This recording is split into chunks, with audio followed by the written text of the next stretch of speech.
کہ جب سعودی عرب چاہے تو 72 گھنٹے میں وہ اپنے $3 ارب واپس مانگ سکتا ہے اور پاکستان کو دینا پڑے گا.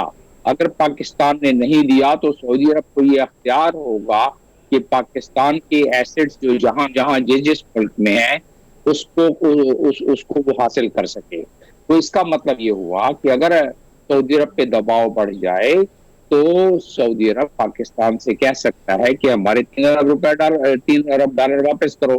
لیکن یہاں ایک پازیٹو بات یہ ہے کہ چائنا کو اس بات کا علم ہے کہ پاکستان نے جب اس سمٹ میں حصہ نہیں لیا تو وہ چائنا کے ساتھ اس کی کیونکہ فارن پالیسی کی ایک الائنمنٹ ہے, اس الائنمنٹ کے تحت وہ جس طرح چائنا پاکستان کا ساتھ دیتا ہے پاکستان چائنا کا ساتھ دے رہا ہے. تو اگر $3 ارب سعودی عرب واپس بھی مانگ لے ایسی صورتحال میں تو میں سمجھتا ہوں چائنا کو اس کا ادراک ضرور رہے گا, اور چائنا پہلے ہی $7 بلین میں دے چکا ہے. وہ مزید بھی اس معاملے میں چائنا یا اس بلاک کے باقی یا چائنا امید نہیں کی جا سکتی چائنا وہ شاید ہمارے بیل آؤٹ, لیکن ہمیں اپنے پیروں پہ کھڑے ہونے کے لیے اور اس کی قیمت ادا کرنے کے لیے ہمیں تیار رہنا چاہیے.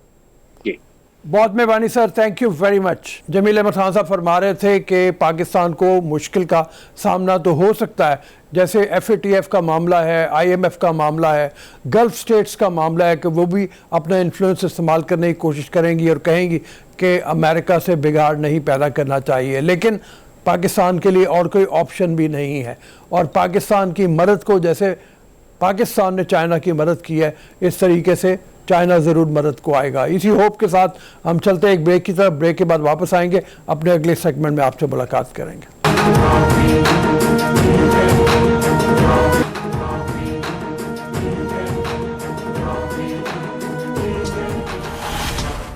Welcome to the show after the break. جہاں سیالکوٹ جیسے واقعات نے پاکستان کے ہر سوچنے سمجھنے والے شہری کو سوچنے پر مجبور کر دیا ہے, وہاں ریاست کے ادارے بھی یہ سوچنے پہ مجبور ہیں کہ اس طرح کے واقعات کیوں ہونے لگے ہیں, اور پہلی دفعہ شاید ایک سنجیدہ کوشش ہونے لگی ہے کہ اس طرح کے واقعات کی بے کنی کرنا بہت زیادہ ضروری ہے. لیکن ان لوگوں کے جو ذہن بن گئے ہیں اس کو تبدیل کرنے کے لیے شاید ابھی بہت ایک لمبے سفر کی ضرورت ہے. وہ لمبا سفر کس طرح کا ہونا چاہیے ہم چل کے بات کرتے ہیں. عامر ضیاء معروف صحافی ہیں, ان سے. عامر جی وعلیکم السلام روک صاحب. وہ بہت پہلے یونس جاوید کا ایک ڈرامہ آیا تھا رگوں میں اندھیرا. یہ جو کچھ ہو رہا ہے اس سے مجھے لگتا ہے کہ ہماری رگوں میں بھی کوئی اندھیرا چھایا ہوا ہے. اگرچہ ایک طرف ریاست کے سارے ادارے یہ کہہ رہے ہیں کہ انتہا پسندی کسی طرح سے برداشت نہیں کی جائے گی, لیکن آپ یہ بتائیے 40 برس سے جس ہم نے طریقے سے پالا ہے اس روگ کو, اس کو کس طریقے سے ہم ختم کر پائیں گے صرف یہ کہہ دینے سے کہ ہم برداشت نہیں کریں گے؟ ڈاکٹر صاحب بڑا مطلب ایک مشکل فیصلے کرنے پڑیں گے. ہم نے اگر فرض کریں کہ 20 سال 30 سال تک ایک سماجی اس میں کہتے ہیں نا ابیاری کی ان تمام چیزوں کی ایک سوشل پروسیس کو ہم نے انلیش کیا, جو اس کو رول بیک کرنے میں بھی اتنے ہی سال لگنے کا خدشہ ہوتا ہے. اس میں یہ بھی ہمارے سامنے ایک بہت بڑا چیلنج ہوگا کہ جناب لوگوں کے معاشی مفادات بن جاتے ہیں, ایک اکانومی جو ہے وہ بن چکی ہوتی ہے اس چیز سے نا. یعنی کہ جو اگر یہاں پہ تنظیمیں ہیں ان کے حمایتی ہیں, وہ کہیں سے چندہ لیتے ہیں, کہیں سے وہ مطلب ہے اسلحہ خریدتے ہیں, 10 چیزیں اور ہوتی ہیں, تو ان کی معیشت بھی ہوتی ہے. تو اس چیز کو رول بیک کرنا مطلب ایک مشکل کام ہے. اس کے لیے بہت زیادہ ڈٹرمنیشن کی ضرورت ہوگی حکومت کی طرف سے, ریاستی اداروں کی طرف سے. لیکن ہم لوگ یہ بات کا ماتم کرتے ہیں جو درست ماتم ہے کہ ہمارے یہاں جو ہے اس قسم کے واقعات ہوئے ہیں کہ جیسے کہ سری لنکن شہری کا جو ہے اس کو قتل کیا گیا.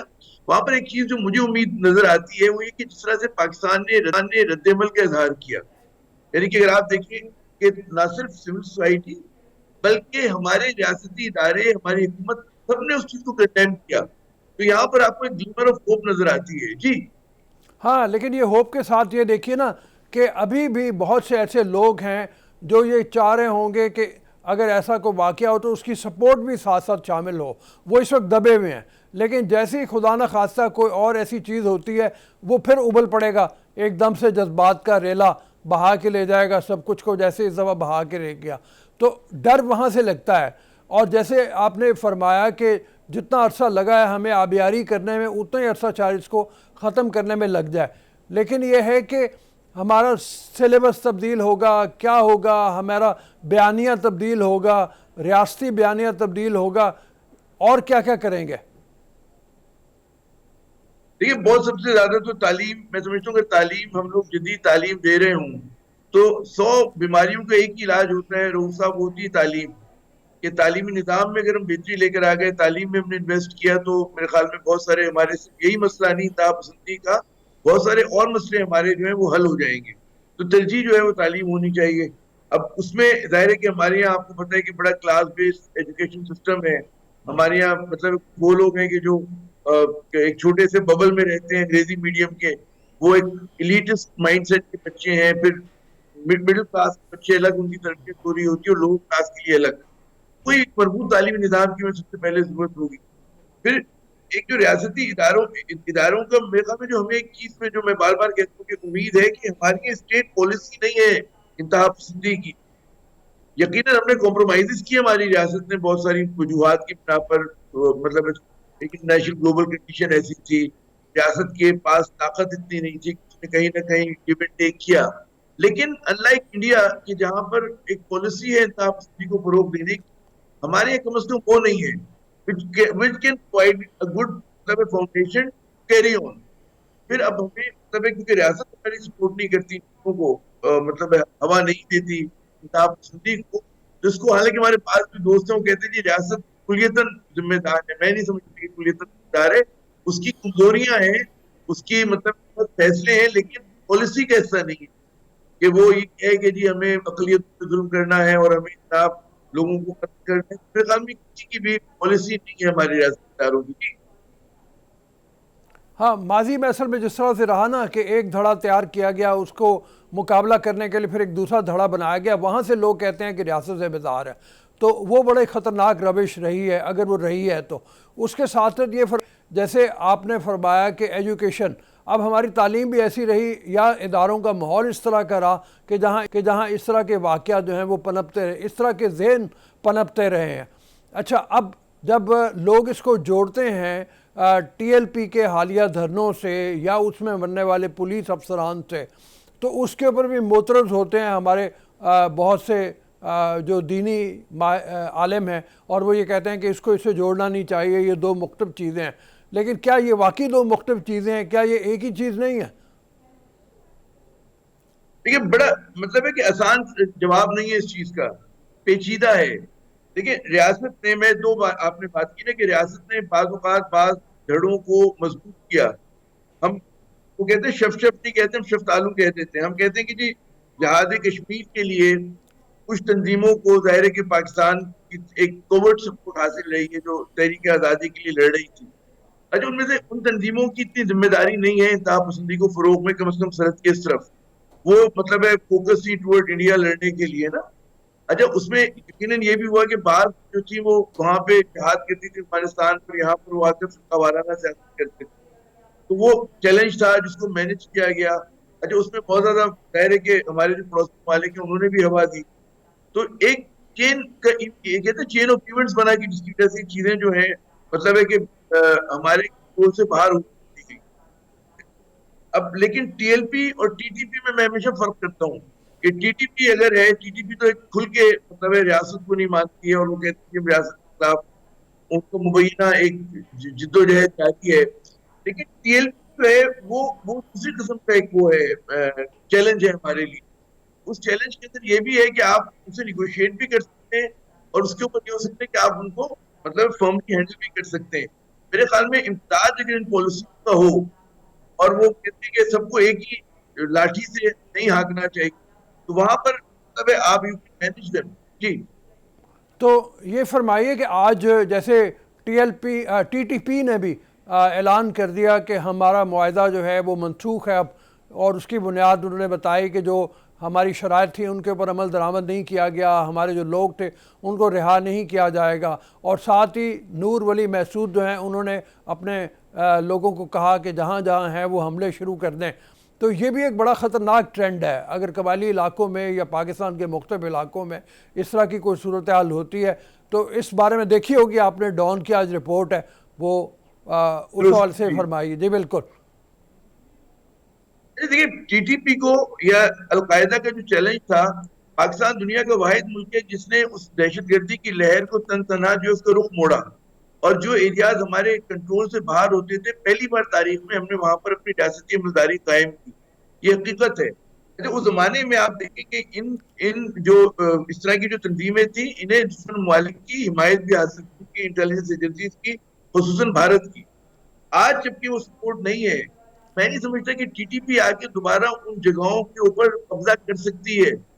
اور اب مطلب ہے کہ پہلی بار پاکستان فوج وہاں پر موجود ہے، اس کی چھاونیاں ہیں، اس کے وہاں پہ پوسٹ ہے، اس کے قلعے ہیں، تو اب وہ چیز نہیں ہو سکتی.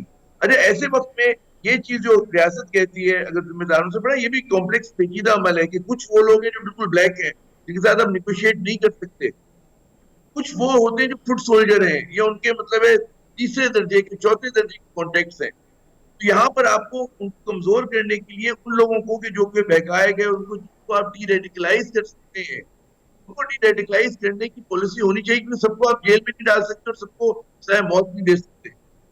تو آپ کو صرف ان لوگوں کو ٹارگٹ کرنا چاہیے کہ جو انسائٹ کرتے ہیں، جو کہ ان کے دماغ ہیں، اور جو لوگ استعمال ہو رہے ہیں اپنی معصومیت میں، اپنی نادانی میں، اپنی جہالت میں، تو ہمیں نیوٹرلائز کرنے کا سوچنا چاہیے کہ فرق ہے پاکستانی ہے اور مطلب ہے ایک ہم اس طرح سے آپریشن بیزی کٹر بم نہیں مار سکتے امریکہ کی طرح جا کے نا اس علاقے پہ.